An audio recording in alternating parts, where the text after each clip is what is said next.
Hola amigos y amigas, bienvenidos al espacio del profe Alan. Yo soy Alan. Sé bienvenido a este tu podcast sobre educación. En esta ocasión vamos a estar trabajando con un tema muy interesante, que es la alimentación en en niños, niñas y adolescentes que acuden a la escuela específicamente.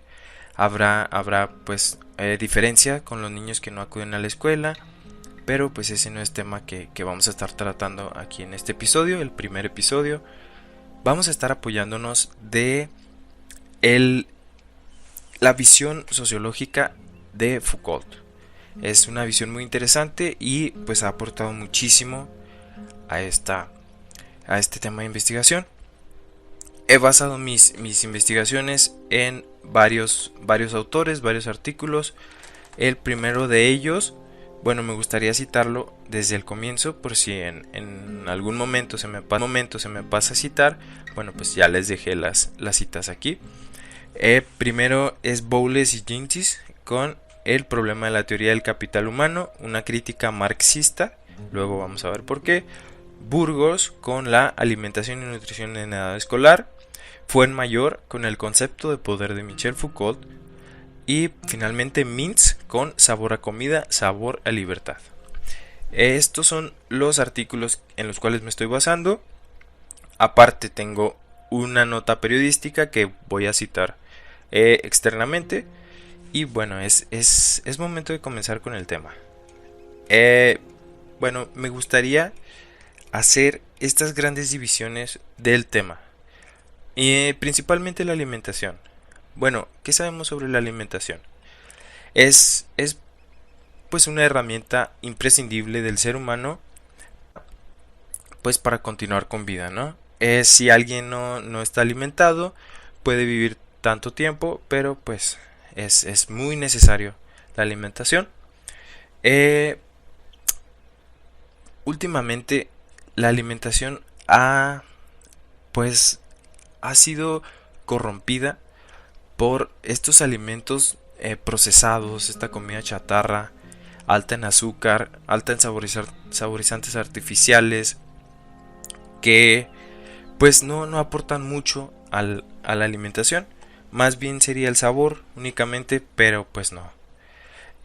Una cita de Burgos en 2007 dice que en la actualidad en la mayoría de la población infantil de edad escolar es palpable el desarrollo de una serie de malos hábitos alimenticios. Lo que comentaba, el consumo de comida chatarra y procesada, mientras que la comida casera y los alimentos de origen natural parecen estar siendo erradicados de nuestras mesas. Eso se encuentra en la página 3. Es muy importante, tiene gran fuerza aquí en esta investigación, porque es cierto. Cuando se observa a los niños, se observan las cooperativas en los institutos, la mayoría de los productos son productos pues de procedencia no animal, no vegetal. Son comidas procesadas, altas en grasas trans, que no generan mayor aporte para los niños. Y bueno, eso en el mejor de los casos. En el caso de que pues el niño lleve dinero para comprar comida, bueno, pues digamos que es un escalón más para llegar a a ese ideal que sería la buena alimentación. Luego vamos a ver que hay diferencias con niños que ni siquiera llegan a eso. Pero eso, bueno, pues es un poco más adelante. Ahora sería interesante conocer el término de poder. Para esto, como lo mencioné antes ya, nos basamos en Foucault. Foucault, pues conocemos bien que tiene esta influencia de la temática jurídica, por ejemplo. En el caso de la lectura, pues mencionaba mucho esta diferencia entre lo jurídico y pues la contraparte, que en este caso sería lo moral o bueno, lo no jurídico. Y era muy interesante saber cómo se conceptualiza el poder. Bueno, el término poder proviene del latín possum, que significa ser capaz, tener fuerza para algo, ser potente para lograr el dominio o posesión de un objeto físico concreto o para el desarrollo de tipo moral, política o científica. bueno, pues ya es una conceptualización un poco más avanzada. Ese concepto se obtiene de Fuenmayor, citando a Foucault en el 2006, en la página 216. Es muy interesante que el término tiene fuerza en sí.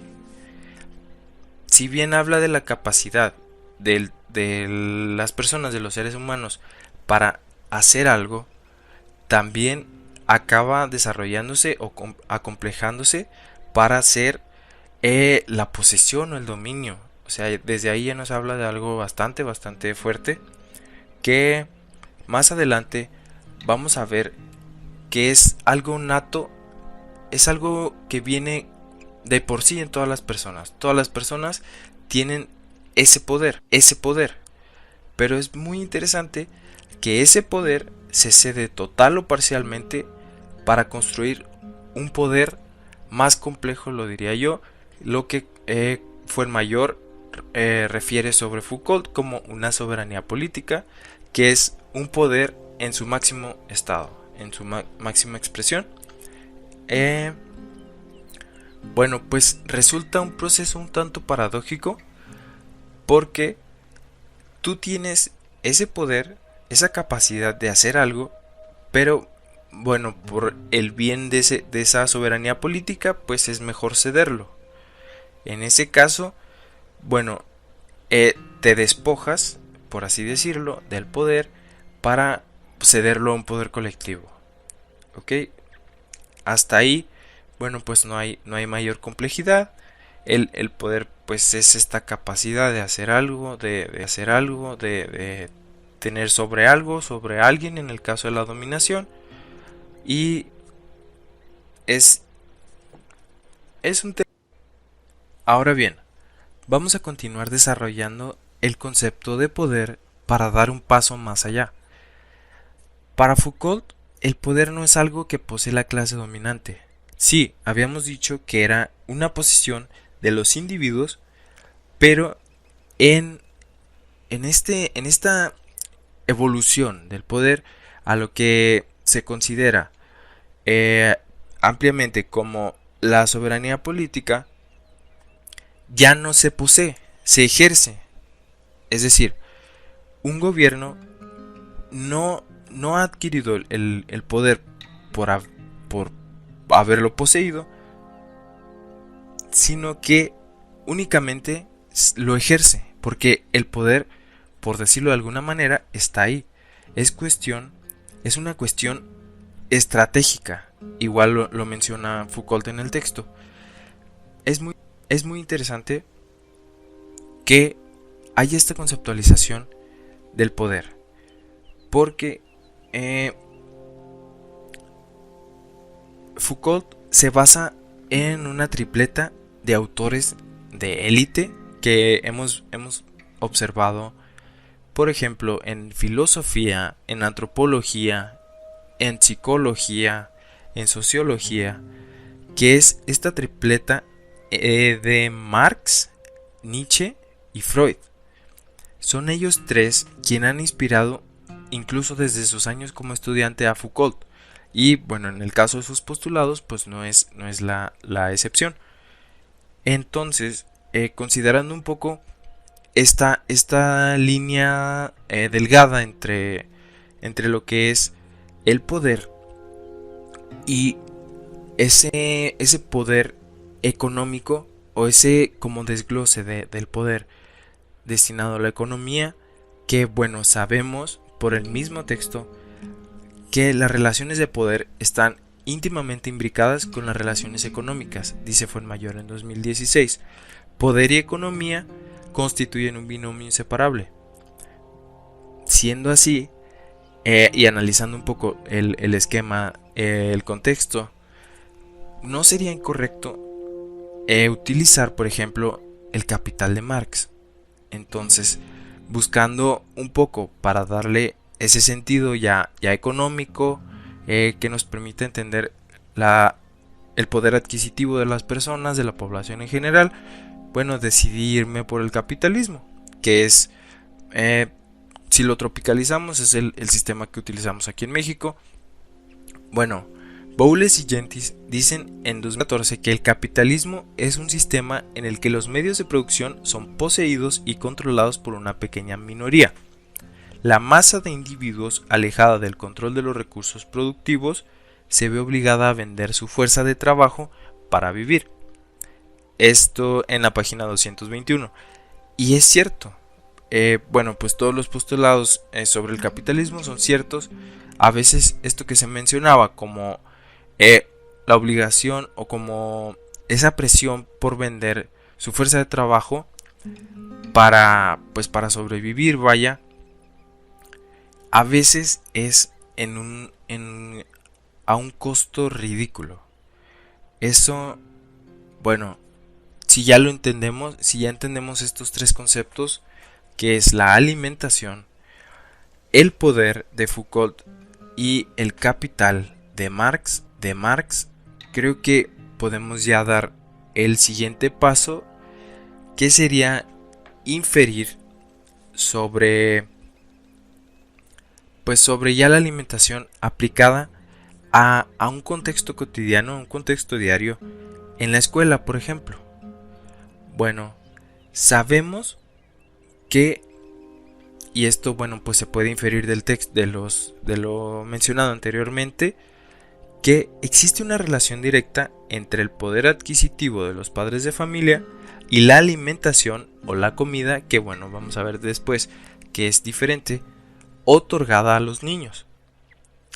Así de simple, hay una relación directa entre el poder adquisitivo de los padres y la alimentación que reciben los niños. Pues cabe mencionar que directamente de ello. Por ejemplo, es inconcebible pensar que un niño de escasos recursos va a tener la solvencia económica de ir alimentado cada mañana, por ejemplo. Y para conocer un poco este lado oscuro del bajo poder adquisitivo, voy a acudir a Mintz en 2003, quien dice que en el mundo moderno el hambre sigue siendo una fuente fundamental de sufrimiento. Pasar hambre por culpa de otros es una forma más trágica de descubrir el terrible poder del hambre.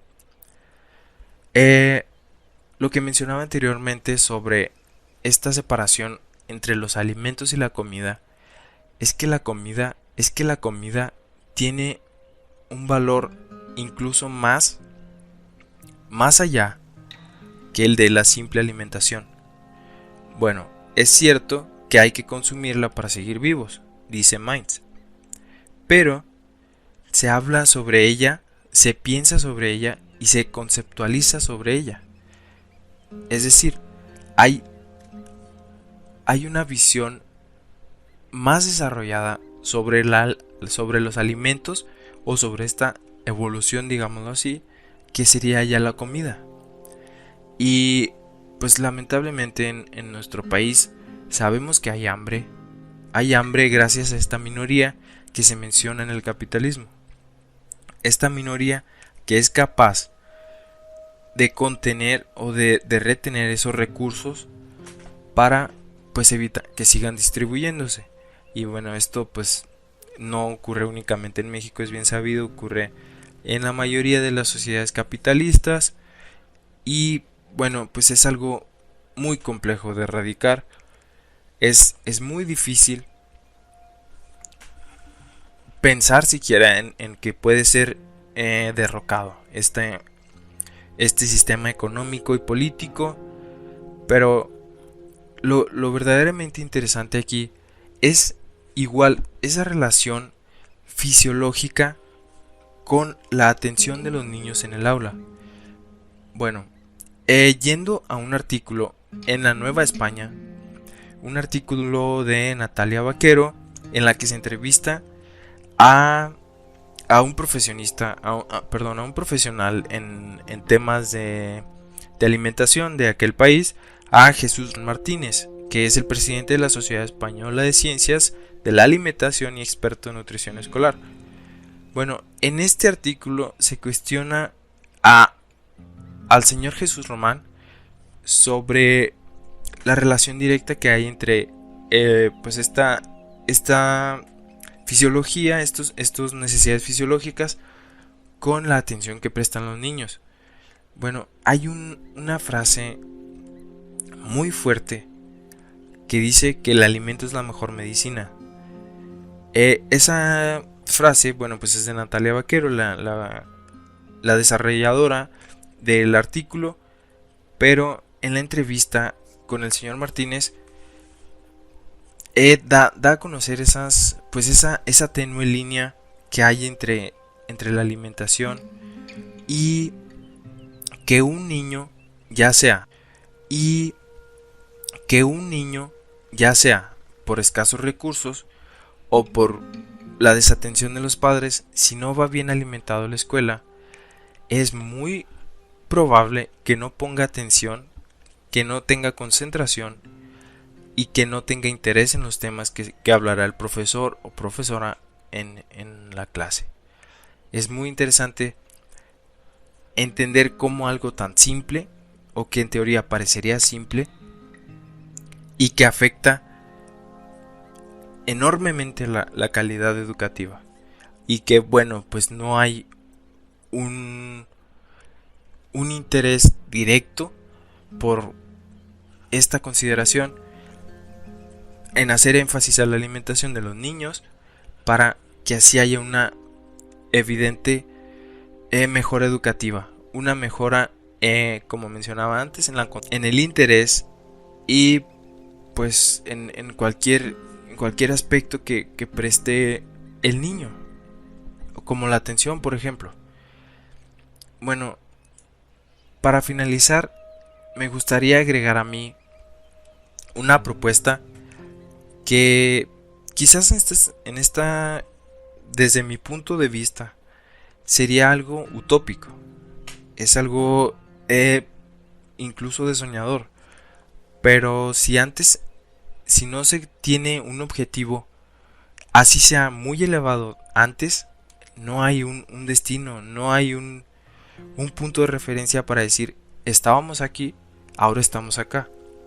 Entonces, puede ser criticado la solución de la problemática, pero es un comienzo, o al menos me gusta pensarlo así.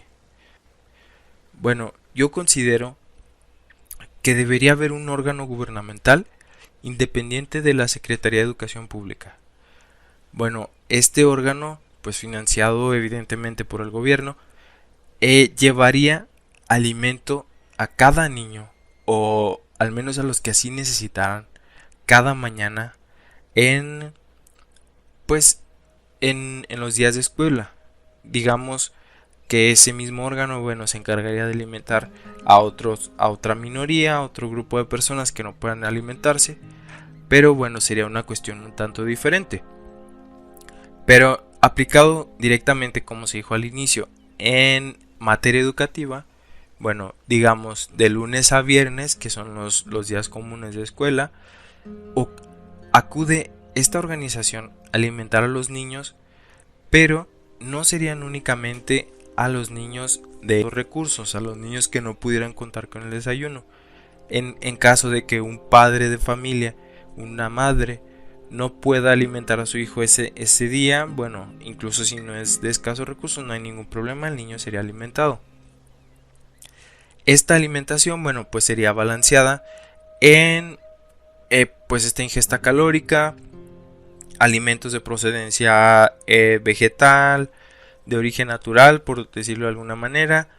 Y bueno, no solo sería eso, también dicho órgano, apoyado de la ayuda profesional de nutriólogos, de médicos, especialistas, de todo tipo de personas que puedan aportar, darían la capacitación a los padres de familia y a la comunidad en general para mejorar esta educación alimenticia.